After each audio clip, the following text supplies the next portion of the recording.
The drafts look extremely square here, right? 50-50 in terms of just having that late game presence with the Claude, but in terms of that team fight pickoffs, it's for Team Philippines, it's going to be looking better on winning the lanes. Yep. Meanwhile, for Team Malaysia, it's about winning the team fights. And you can see the signatures of each server coming in out, right? Rearing its ugly head here as we head on into game number 1 of this banger of a series, Team Philippines versus Team Malaysia. I'm so excited to see what is gonna come in for us. And we jump right into the land of Dawn.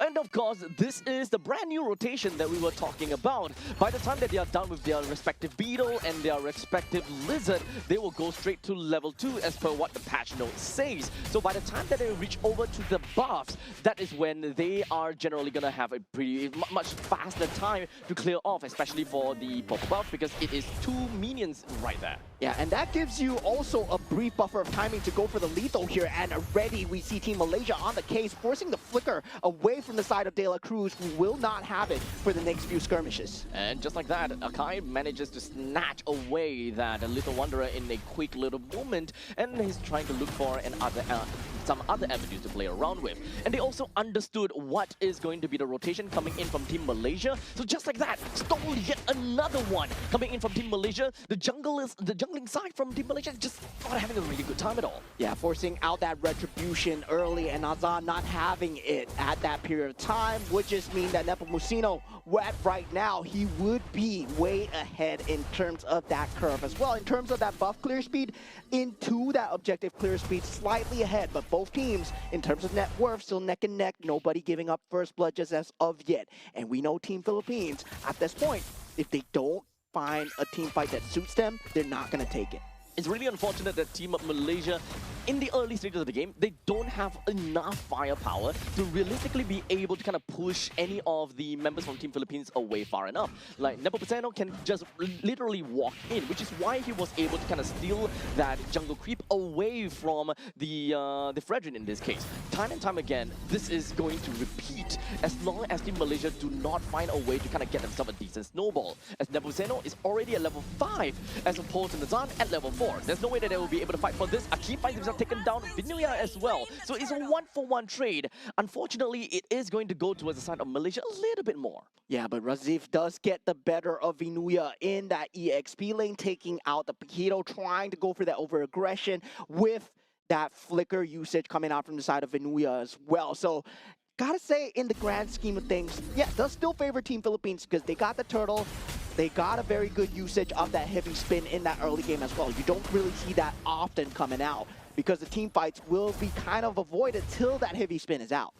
Most of the members coming from side of Team Philippines, they're looking for something. Amar opens up the RWM, but unfortunately would not be enough to keep the Atlas alive. As such, Akif loses his life while De La Cruz just going to be putting himself right in the face of Nazan. This is not going to be an easy take for Team Malaysia, and in fact, there could be a very high probability that they might just lose this orange buff. Yeah, and we do see a lot of the jungle prio come through for the side of both teams here. Nepomuceno, he's not going to be in a lot of trouble. He's an Akai after all, but still getting chased down with Appraisal's Wrath here. Uh-oh, never mind. With a heavy spin, he will be able to just kind of bump everyone away. He should be safe for now, unless De La Cruz do something about this. Double flicker just for a kill down onto Nepomuceno. He is a level 7 though, so in the end of things, it's a worth it one. Yeah, it's Carl, man. You got to do that. And with the Mystic Gush coming through, they have been putting on the hate onto Akif. And this is what you need to do against an Atlas, right? Trying to bring him down as early as possible. Make sure that he does not have the availability of the space to make sure that you cannot get the Fatal Links off. And once you keep threatening his HP, Akif, he cannot go in freely, and that's why Atlas dropped off in popularity so far. And with Nazan unable to frontline for now, Team Philippines are playing it very perfectly when it comes down to the space control. Once again, at least in the early stages of the game, we really need the power of Amar to really just pop up as the Eve.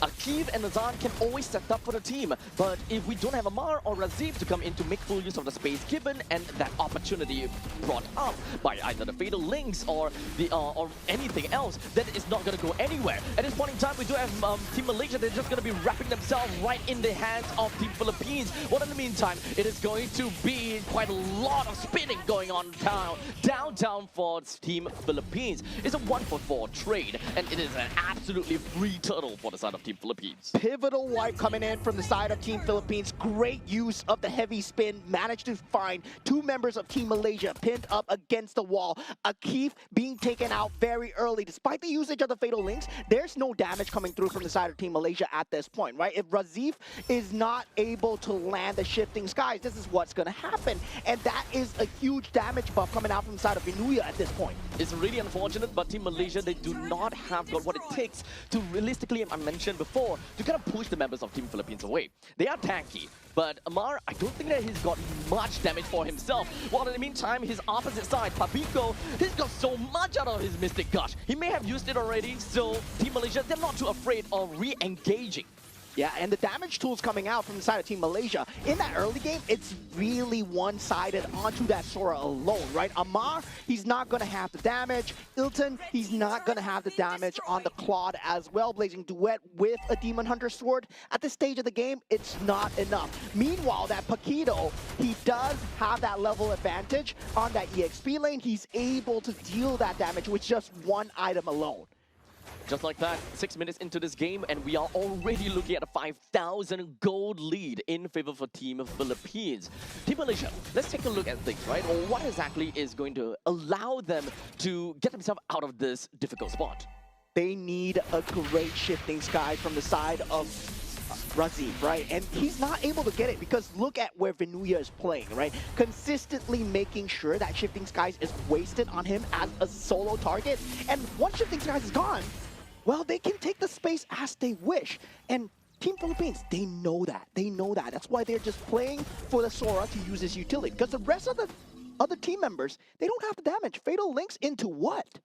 There is realistically just playing around Razif as much as possible. Make him waste up a little bit and make him make sure that he's unable to get decent amount of farm to kind of stay alive for extended periods of time. Team Malaysia, they want to group up as much as possible. However, they still have to be really careful because a lot of these damage dealers from the side of Team Philippines, they can do quite a number, especially for the side of Mystic Gush. You don't want to get together, get hit by the same starting ball from the side of that gourd as much as possible too. And once again, that pressure mounts up as we see Razif get taken out early in the start of the fight. Fatal Links is not going to be used at all. Flicker away. And without the Shifting Skies, right, you see the lack of initiation coming out from the side of Team Malaysia. And they needed that early game advantage, hoping that the Sora and also the Fredrin are able to buy them the space for Claude. And this is the problem with Claude so far, where teams have not been able to make it work. Yep, he's constantly going to be behind and he needs time to eventually skill. The moment that your team is unable to, you know, kind of be on par with your opponents from the start of the game, then there is no space for the Claude to farm. Nowhere for you to even just BMI in, Blazing Duet and get out of it. There is no form of passive farming for the side of Claude. So it's really going to be difficult, and at this point in time, the only time where Ilton will be able to kind of pop off is probably down the line 10 minutes later. Yeah, 8,000 gold lead already at 8 minutes into the game here. That's going to be a heavy-handed advantage for the side of Team Philippines. And if you take a look at the problem here, right? The main problem is the Akai, the Nepomuceno man that can just walk up straight to you, just spin away, and there's nothing you can do about it because there's the lack of damage coming through. Are you going to Shifting Skies? Someone who can potentially spin out of your ultimate, a huge ultimate for just a heavy spin. And I believe Team Philippines at this point, they've been threatening that trade ever since they knew that there's only one way. And look at this, once again, Nepomuceno straight away in front, no punish at all. I mean, Team Malaysia, they are trying.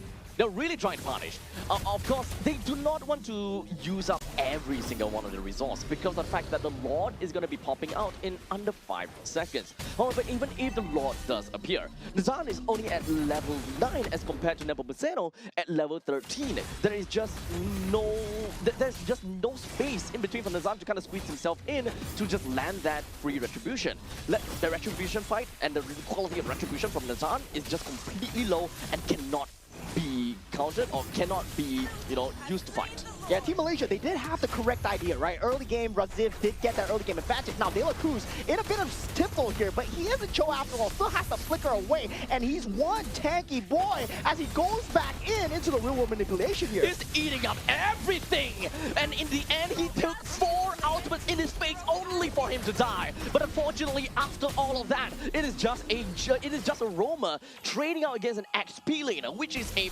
massive trade-off for the Southern Philippines. Yeah, still pushing the advantage inside of Team Philippines. The macro lead grows as they do get the Lord. They will get this tier 2 turret as well.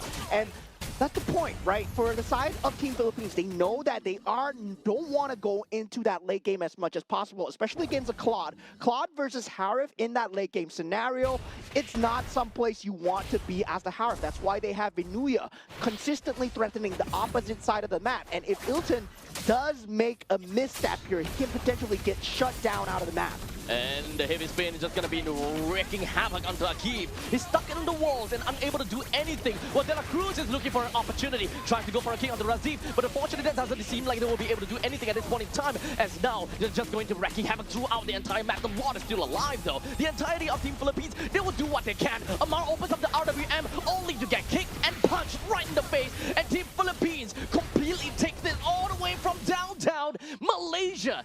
Unfortunately loses game number 1. A complete wipeout coming in from the side of Team Philippines as they secure a surgical first game